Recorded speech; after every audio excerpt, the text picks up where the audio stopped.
Hello everyone, what's up? Prince 15 here with another video review. Today I'm taking a look at Transformers Studio Series number 97, Deluxe Class Airazor from Transformers Rise of the Beast. So here is Airazor, but first we're going to take a quick look at her box. It's one of those boxes, you know, the ones without the plastic in them, so you can just poke your hand right through and mess with the toy. But, you know, it is what it is. So here we have the movie that she is from, Transformers Rise of the Beast. Here she is with her wings spread, maximal symbol right there on her chest. Very, very cool looking artwork, even though it's not really that accurate to the final film. Anyway, of course, she is from Studio Series. She is a maximal. She is named Airazor. She's for ages 8 and up. That's just a suggestion. I have to put that on there. She is manufactured by Hasbro and Takara Tomy. She is from the Transformers Generations line, which Studio Series is a sub-theme on, or of. Here is her head on the side of the box. She is a deluxe class. Here she is again on the side of the box. She is an authentic Transformer, no Chinese knockoffs here.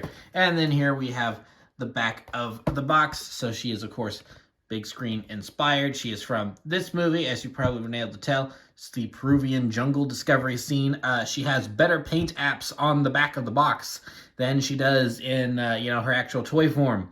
And I'm a little bit jealous because this look for her is, you know, this really rocks, and she doesn't have near the amount of paint apps on the actual figure as she does in this image right here. So I'm a little irritated by that, but, you know, whatever. It's it is what it is.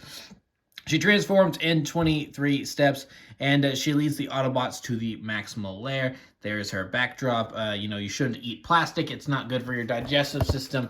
And that's pretty much it for the box. So here we have Airazor in her Falcon mode. I'm pretty sure she's supposed to be a Falcon. So yeah, very, very good-looking bird mode. So we can do lots of things with her wings. So there's lots of different positions you can put her wings in. So that way you can get a lot of good poses out of her. So here's, you know, the full wingspan looks very nice. You know, they flap, the wings do flap, which is, you know, good because she is a Falcon. On my copy, this wing's a little loose, as you're seeing. It kind of wobbles around a little bit, just okay, there it's staying. But, yeah, no, there it goes. So, yeah, that wing a little loose on mine. That's unfortunate, but it's not a huge deal. Lots and lots of nice molded in details here. I'm very happy with the molded in details, but I really wish that they'd given her a better paint job like they had on the back of the box. So, here's her Falcon head. It can... It's got a nice degree of rotation here, so she can look around. You can position her head different ways. You know, she can do that bird head tilt thing that birds do.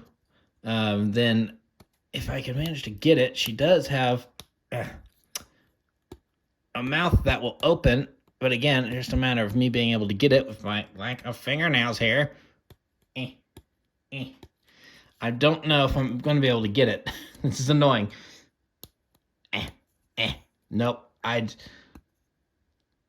Oh wait, I forgot. I forgot all about. Yeah. So for those of us that don't have fingernails, I totally forgot about this. There is a little tab right here that you can push, and look, her beak opens. Easy peasy. I totally. It's like, yeah, no, that's probably the better way to do that. So yeah, there's her beak, which you can open, that's really cool. I do really like that they add that as a feature, and then you can move her feet around to give her some different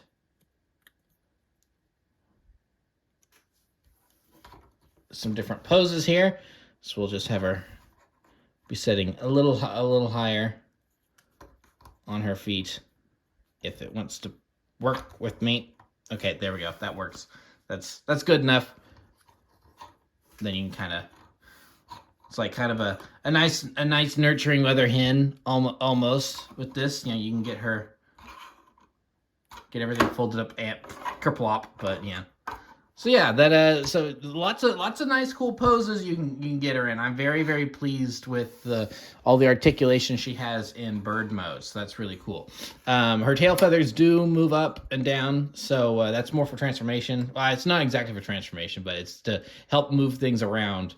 So they give you this piece that you can move around, but most of the time it will just stay tabbed in there unless you want to move it. So yeah, overall pretty good bird mode. I'm quite pleased with it. Certainly looks like a bird. Like I said, I really wish that her paint apps here, because her paint apps here match the box perfectly. However, that image is not necessarily exactly what she looked like in the movie, because this is still clearly concept art. Now, this paint scheme, I think, is actually a lot closer to how she looked in the movie, and I would have preferred having some of those darker colors on her. I think those look better than, because this, overall, it's like, yeah, the molding's nice, the overall design is nice, but the paint is just a little bit flat. Having that more dark paint on here, I think, would have been really cool, but it's not a huge deal. It doesn't ruin the toy. It's just one of those, like, dang. It's like the fact that they had better paint apps on the back of the box, to showcase how this figure looked. I'm like, oh, that would have looked way cooler, actually. But yeah, so I really could just kind of end the review right here, because in terms of the movie, this is all we see Airazor in. This is Airazor's only form in the movie. She never actually transforms in the movie. However, because this is a transformer, she has to actually transform for toy purposes.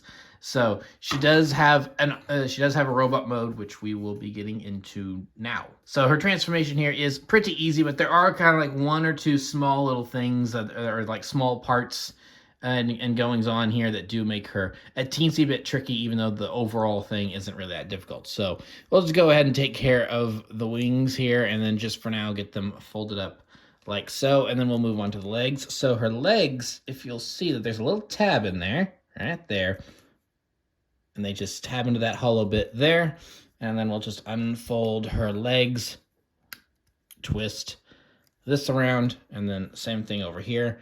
We'll just untab it, bring this down, get that all situated, and then get it rotated around. And then this is where you're going to want to untab the tail feathers, because then that's going to allow you access to move that around. And then the tail feathers are pretty much, well, actually, no, I don't think we want to tab those back in quite yet. So now we'll go ahead and move on to the arms. The arms, if you look right here, the hands just kind of tab into those little slots in there. So then we can just, and they don't even really tab. They more or less just kind of rest. They just kind of rest in there. So we can get that going here. And, with the way the head works and everything, if you want to, you can kind of just leave her transformed like this, and you can have like a totally different character if you wanted to. I mean, yeah, that's clearly her head right there, but, it's not really the worst thing in the world. So if you wanted to have like some sort of tall, lanky, this almost looks like, an Egyptian god or something. So, I mean, that could be a look if you wanted it. So, something you could do if you wanted it. But, of course, we're going to transform her properly here. So next, what we want to do is untab this section here. And then there's her head poking out right there. And then we'll just go ahead and move that into place right there. And then get her head swiveled up like that. So now we've got her head. And then we have these hinges in here like this. So if you can see, yeah, so there's the hinges right there. They are currently resting like this. What we want to do, and what I've found is easiest, is we move these one at a time, is that we take this side of the hinge and just move it down like so, and then we go to this side, and then we just, if it wants to work with me, move arm, and we just move it down like so. And then same deal as before, move it down, and then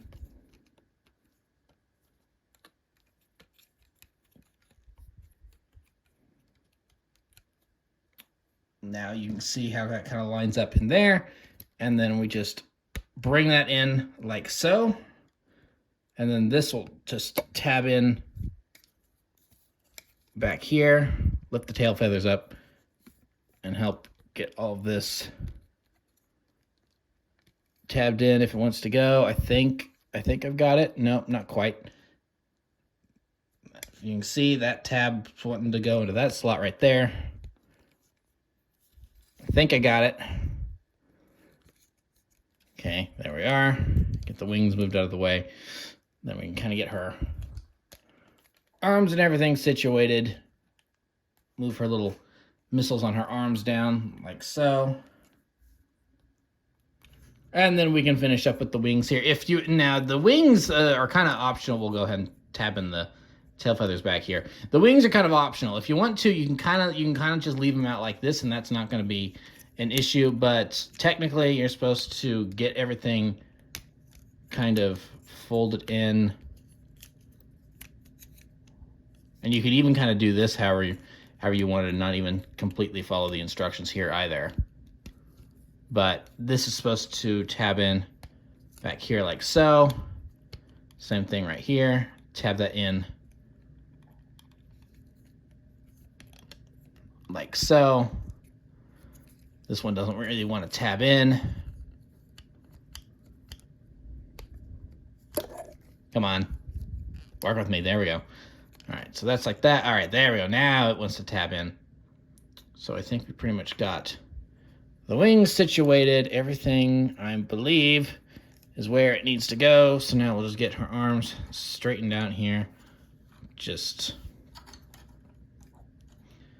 like, nope, bad. Just like that. There we are.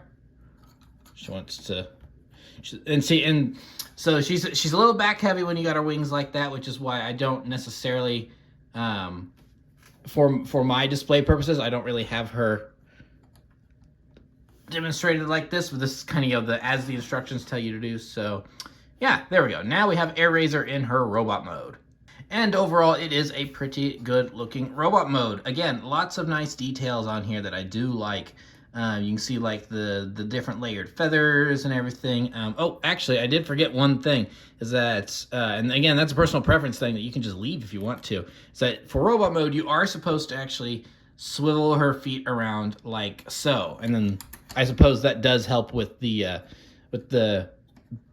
kind of the heavy backpack of the wings being on back there. That does help with stability a bunch.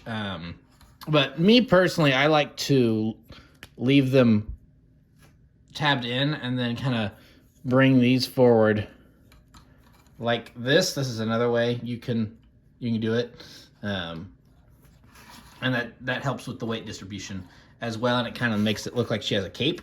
And then you can fluff out the feathers, so to speak, like that, and then she's got a wing pack, so gives you more options like that. So yeah, overall, a pretty good looking robot mode. Like I said, there's a lot of nice details in here. She does kind of have that organic, almost looking vibe to her, which I really like, for the Transformers live action movies, especially the toys. That is it's a very different look that we haven't really seen before.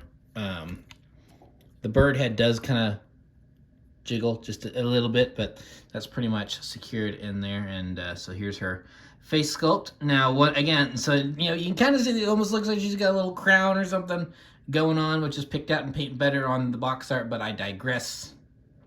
Not really worth harping on that too much, but yeah, overall, it's a very good looking Airazor. So go ahead and get into some size comparisons. Here we have her Wavemate Bumblebee, Studio Series 100, of course. So she is definitely taller than Bumblebee, but she's got these great big long lanky legs that easily make her taller. And then we will also go ahead and bring in Bumblebee movie Optimus Prime, since this is very, very close to Prime's look in the film. So she's a decently sized deluxe class figure nowadays. I'm quite happy with her size. She looks pretty good. Definitely smaller than a Voyager, but it is a nice little stair step from Voyager tall deluxe and kind of what passes for a regular size deluxe nowadays. Bumblebee's kind of an average height for a deluxe figure. So yeah, no, it's not a bad looking group in terms of characters from Rise of the Beasts. So go ahead and move them out of the way. And then, of course, last but not least, we do have the included display backdrop in the packaging. So we'll just go ahead and get that kind of situated right there. And then, yeah, there we have Airazor on her display. And that's pretty much it for everything the toy includes. So yeah, Airazor, pretty good figure. I'm pretty happy with her overall. As I've been harping on, I think she has a much cooler paint scheme. Just like compare that to this, I feel like that's much more dynamic. Yeah.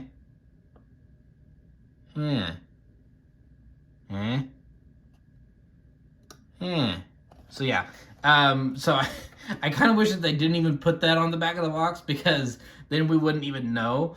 I do like that the feet are silver here compared to on the box, but I mean, otherwise, I feel like the paint on the back of the box just looks way better. So I don't know if that changed, because like I said, I think that looks, the back of the box, it looks a little closer to the final film in terms of her color scheme, but this is much closer to the concept art that they had on the box. So I don't know, but yeah, in terms of a character that never actually transformed in the movie and was just in bird mode the entire time, this is a pretty good robot mode. Now, of course, this is not a completely unique figure. This is a heavily retooled version of and remolded version of the I'm pretty sure it was the Kingdom, yeah, the War for Cybertron trilogy Kingdom Airazor, because that's when they did the Beast Wars stuff. So that would have been 2020 whenever those came out. Yeah, that sounds right. So yeah, for a very heavy retooling, where it's pretty much the same transformation, but they extended her wings and remolded the head and everything to look more movie, live action movie aesthetic and everything. I think she turned out really well, and I wasn't really going to pick her up, but then I just kind of went on a whim. It's like, you know what? It's like, let's it seemed the figure does look kind of cool, so it's like, oh, okay, on a whim I kind of picked her up. I'm like, well, you know what? This is really good. I do enjoy me an Airazor.